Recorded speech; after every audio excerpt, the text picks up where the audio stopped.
What's up, YouTube? Today we're going to do a deep dive about education in the U.S. system and pretty much what I think about it, and also for all you high school kids out there, middle school kids. I know I have a younger audience on my YouTube channel. We also have some older folks on my channel that already have a job and all that stuff, whether you're above 30, above 28, you're pretty much established and all that stuff with education. Maybe you are going back for a degree, so if you are, good for you, but if not, you're probably already established. This is pretty much to help you guys out. I know that there are so many questions that a lot of high school kids have. If you have any questions, I will try to answer it with the best of your ability from a college student, but you probably know somebody in college, so you're probably better off, if you live in Texas and you have a friend in college, ask them how Texas college is, because they may do things differently through state through state legislation.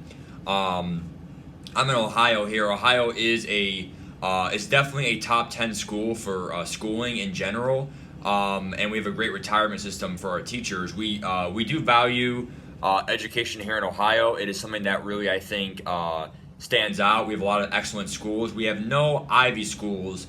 We are not top 5, but we are definitely top 10 in general. And I probably could pull up the rankings, but in general, Ohio State stands out, and also some other small schools. But in general, I know for one thing, I go to Bowling Green State University as a opening here.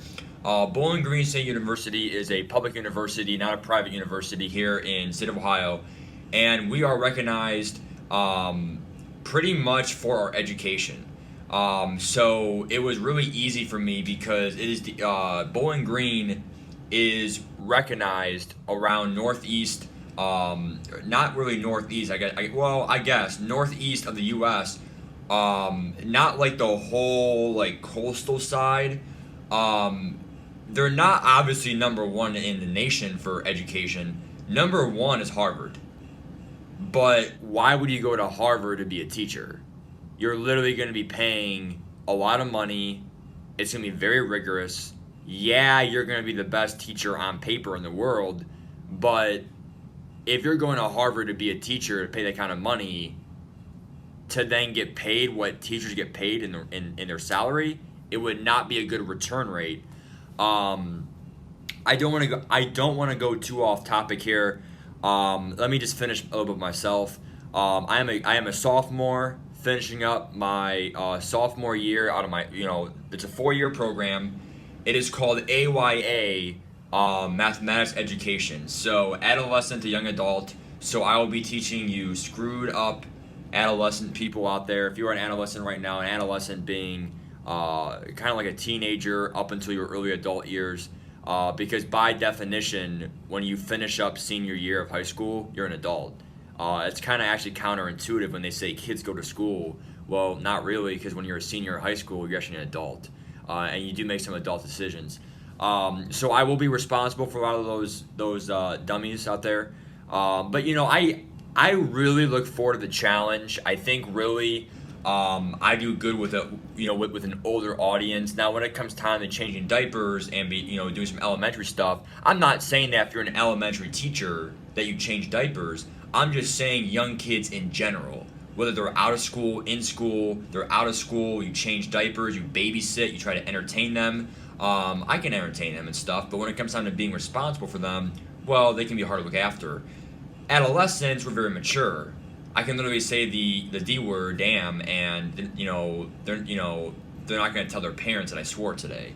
If I'm a 5th grade teacher and I say the F word, well, I might be written up because they're younger kids. You should not be doing that for younger kids. You really shouldn't be doing it for an older audience anyway. But if something were to slip, we're adults, we're mature. We should understand that in certain situations, a swear word may arise. Now, I am doing mathematics education, so I chose math honestly, and I think in all reality, that was my strength. Math is my best subject. I thought about doing science, but this is something that no one understands, and there is somebody on my channel, I forget who it is, but there is somebody that is studying, I think in Florida, science education, and for high school, it's a 5-year program. So 5 years at college There are ways around it if you come in with credits, CCP, AP classes. If you come in with credits, you can like lower that 5 year program. But a 5 year program, honestly, is way too much. So I would say for being a teacher, because unless you have scholarships, let's, void them. On paper, 5 years of college is $100K plus, unless you go to a cheap community college. But if you're going to be a teacher in a flooded market, you probably want to have some edges over some other candidates for the job by going to a good, reputable university. And like I said, Bowling Green is recognized in Ohio as literally one of the top education programs you can go to. Ohio State, that would have not really helped me out. Ohio State is known more for their sciences and also some engineering courses and programs. Bowling Green is known for businesses and all business majors and also education. We are literally known for putting us in the field our first semester as an 18-year-old freshman. So when I was 18 years old, I was already in the field, and I was like doing some teaching stuff. I didn't really like teach, but I did go up and do some problems. Like I wasn't teaching the lesson, but I was going over some problems on the board for a freshman algebra course in a local city. Where was I? In Springfield, Ohio. So in all reality, what it comes down to is, let me take a step back here. College is not for everybody. You have to realize, before I go in a deeper dive here, hopefully like 15-20 minutes for this video, I think in all reality, it is not necessary, and nor should you feel compelled to go to college. College is sometimes a scam. And this is coming from a future teacher. You have to realize, I'm not going to sit here and, literally, I hate to say it, but, it is kind of inappropriate, but, I'm not going to suck off college. I'm not going to sit here and say it's the way to go. Is it the way to go? Yeah, in my eyes, but it's my opinion. We have seen so many other successful people in this world not go to college and then be top of the world. But here's what nobody understands. I'm going to give a football reference. In Madden football, when somebody becomes rich from not grinding, people can say, look, I don't have to grind. I can become rich. I can just pull good packs and become rich. Yeah, but what are the odds of that? Low. And then here's another comparison to that. Look, Matt, I don't have to go to college. I can still become rich like Steve Jobs and, LeBron James. I can be a YouTuber. I could be an athlete. Yeah, but what are the odds of becoming an athlete? What are the odds of, finding the next patent for an invention? What are the odds, etc., right? You have to make a decision in your life. That's why I said, when you're 18 years old, I really hope that you're somewhat mature. Because what it comes down to is you have to make a decision.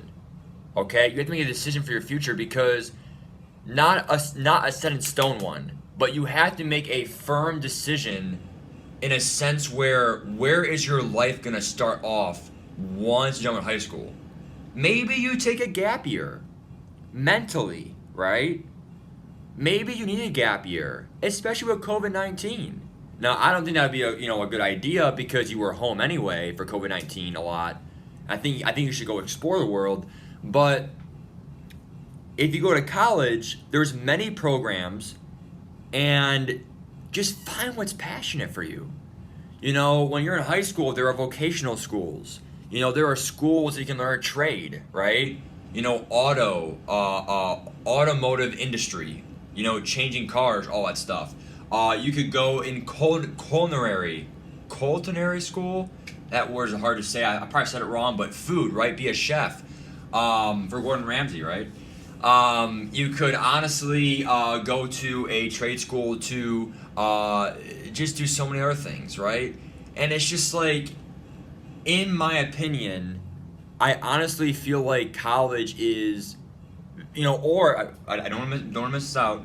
You could be obviously go in the Navy, ROTC, serve our country.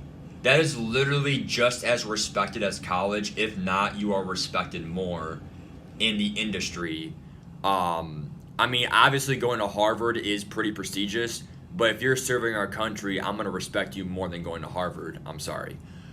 Just because sometimes you could be putting your life on the line. What it comes down to is, in all reality, I feel like if you're in high school, how can you prep for college?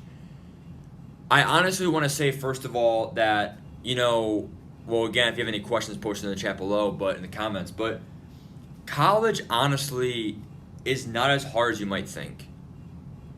It is difficult to get some of the grades that you want. Like, getting an A is not easy, obviously, and it does depend what university you go to. If you go to Ivy Leagues, first of all, congratulations, good job on getting good grades. Obviously, if you get, an Ivy League school, you're going to be getting the toughest tests there are. You're going to be getting, a chance to get a 4-year program degree where if you get that degree, I mean, you have the Willy Wonka golden ticket. If you're studying engineering and you studied it at, Harvard or, Yale, they're going to really be impressed by that. So, but if you're a teacher and you went to Yale, like I said, congrats, but your return rate's not going to be there. Now, in high school, please take CCP courses. CCP courses are, if your area offers it, starting in 10th, 11th, and 12th grade. Most high schools offer CCP College Credit Plus programs. This is only for people who are going on to college. So if you're doing a trade school or serving our country, or maybe you already have a job for your dad's business and you're not going to college and you're already set for life, congratulations. Then obviously you want to take CCP courses, because CCP courses state it is a college course that you do pay for. Rare circumstances it is covered by your school, but you are going to be paying for the course. And as long as you get a C or higher, and again, this is Ohio, so maybe Connecticut or Tennessee has different, rules. As long as you get a C or higher, you get credit for college. So I'll give you an example. If I take a writing college credit plus course at my high school, I can get out of my writing elective at my university. Matt. How do I know what electives and what classes are required for my major at my college?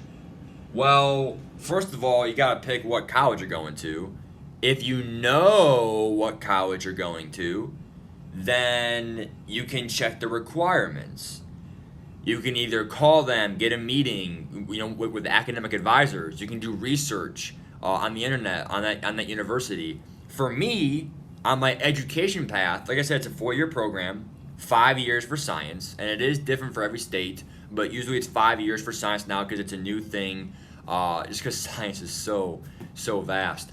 But like I said, I have to take 2 writing classes here at Bowling Green. I have to take a math elective, but since I'm being a math teacher, it kind of voids it. I'm already taking math courses, so that's voided. I have to take 2 science electives, 1 lab, 1 non-lab class. I have to do all these electives, so cultural diversity, world perspectives, arts and humanities, right? So, things like a music class, things like other stuff. So if you take, we'll say AP US history in high school, or we'll say that you take a CCP historic class, right? Or a history class, right? You can literally get out of so many things for BGP. And what people don't understand is, I took AP classes. AP classes were not the way to go. AP is different. That's advanced placement. The only way you get credit for college is if you get a 3 or higher. If you go to Harvard, you need a 5 on the exam. And I'm not going to get into AP scores. If you're going to be taking an AP class in your upcoming years, you will know what an AP, maybe you're taking AP right now, right? I'm telling you right now, bro, you need to pass the AP test. If you don't pass the AP test, there's no credit. In a CCP course, if you get a C or higher, you get credit. That's all you gotta do, is get a C or higher for the whole semester. And that's why I said, if you're a good student, you will get a 70 or higher on that thing. So what it comes down to is, AP is almost a fraud. I mean, you literally need, literally it could be cheaper in some circumstances, but you're paying $100 for the test, and it's just like, if you're taking AP chemistry, they make that test pretty difficult. I got a 2 on it. I didn't even get a 3 on it. Now, I'm not the brightest kid in the world, but trust me, CCP is the move. You then get out of electives. Like, for example, I passed the AP test for AP Physics. I am pretty proud of that, actually. I got a 3 in AP Physics out of 5. I got credit, okay? I got out of a lab class here at Bowling Green State University. So I don't have to take a lab science. You guys know the stories and movies, doing a college lab report, doing my college biology lab, and, doing chemical stuff, in the labs. I got out of that. Thank God, because I don't want to do lab reports, right? So I got bailed out. But if you don't do an AP science or a CCP science, and anyone can do it. I don't care how smart or dumb you are. Okay, well, first of all, no one's dumb. We're all smart in different ways, right? If you're not the brightest kid, you can literally take CCP and just get a C. If you're a C student, bust your tail off for that C, get credit, and then when you go to college, you can then just focus on your major classes. Now, your major classes, like education classes, for me, business classes, those, I would not do CCP. There are some CCP or special ways to get ahead of that. Don't do that. You want to take that at the university because the university specialize. For example, like Bowling Green here, they specialize in education, and there's great education faculty here at Bowling Green. I want to take those courses here, but electives, nobody cares. Writing classes, although she was a good professor, Tiffany Scrolla, she was really great. But my writing classes, your math elective, Calc 1, all that stuff, your lab science, yeah, it makes you very well-rounded. Yeah, it matters here at Bowling Green, right? Or anywhere, right? Yeah, it matters. But you want to focus on your core classes here at at any college, right? So that is my big spiel. I know this video was way too long, 19 minutes, but if there's one thing I can tell you guys is get college credit right now. If you're in middle school, do it in high school. If you're in 9th, 10th grade right now, take it in 11th, 12th grade. You want to ask your guidance counselor, ask your parents, ask your principal, get in that program because, Matt, if I get a C, does that go on my transcript? If you get a C or higher on College Credit Plus, it shows up as credit or no credit. And trust me, that's what you want. You get credit, you're good, especially if you probably want to get an A anyway in Calc 1. You're better off just getting credit than getting a C. And then, if you're going to get a C in Calc 1, you're better off getting a C in high school, having it transfer for just a check mark, than taking it at college and then getting a C, and then that grade matters. So when you do a CCP in high school, it literally just, yes, check. I get credit. It's huge. So any questions, let me know. But in all reality, like I said, guys, you know, college is difficult, but it's not as hard as people think it is. You can do it. I believe in you. I'm already 2 years done. This has been a 20-minute video. I mean, there's just way too much to talk about. If you guys like this video, then let me know. We'll do a part 2 series. But I mean, I could write a whole book about it. You know, there is no time a lot. You know, there is no a lot of time that I can tell you about college in. You know, 5 minutes, an hour, 10 hours. You know, I could go for days. There's just never gonna be enough time. But hopefully those 20 minutes were a good intro. I wish you the best in your studies, I really do. And like I said, my biggest goal, and this is coming from a future teacher, worry about passion and worry about what's gonna really make you, wanna, succeed. What's gonna make you mentally happy for the next 60 years of your life. Maybe not 60 years, but 40 years, right, for retirement. So take care, guys. Adios. I'm letting you guys go. Bye-bye.